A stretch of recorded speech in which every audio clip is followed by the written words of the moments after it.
Okay, let's do a quick review of Gone South by Robert McCammon.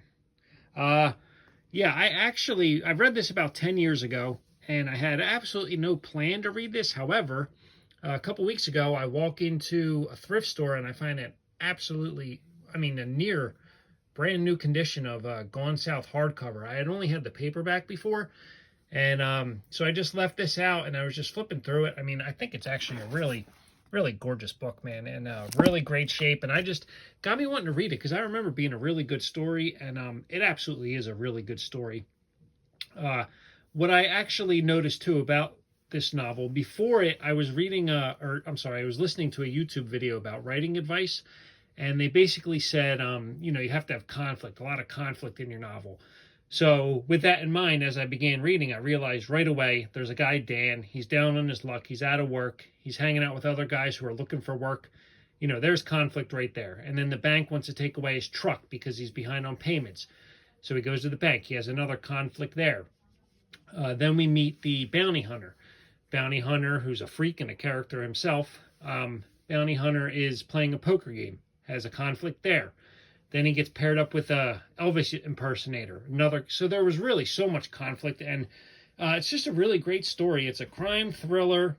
It's a story about this guy Dan is basically pushed to his brink.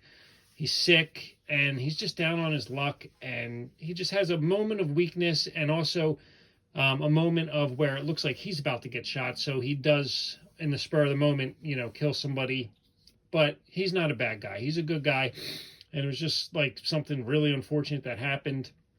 And then these bounty hunters that chase him, they are quite the characters. If you read, you know. If not, just expect some of those memorable characters you'll ever read about, including the bounty hunters.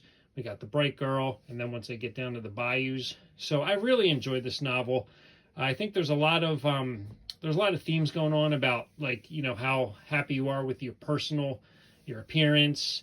And in regards to the bright girl, Arden has a face rash that she's seeking out the bright girl, hoping that she will cure her. And I think it actually ends pretty suitably. And it's also good how, like, people can be your enemies, but not quite your enemies. Sometimes business is business, and then sometimes they go beyond business to friendship. And so there's a lot of good themes. It's a really good crime thriller, also a bit of an adventure story, also quite quirky and funny. And just a great book. And, I really love envisioning the Louisiana, the bayous, all that type of, the swamps, the alligators. So it was a really cool setting where it takes place eventually. It gets there. It starts in Shreveport, I think, in Louisiana. But I know McCammon's great. And anybody who reads him seems to unanimously praise him. And the guy deserves it. Gone South. Great book. I don't even think it's his best, despite the fact that I really, really like it. Got to reread some others, but he has so many great books. So if you haven't read a Robert McCammon novel, check it out, because he's got everything from horror to historical fiction, and you're going to guarantee to have a great time with anything he writes. Gone South is no exception. Gonna give it 4.5 out of 5. Not quite 5, because 5 is truly rare, but this is just a great book.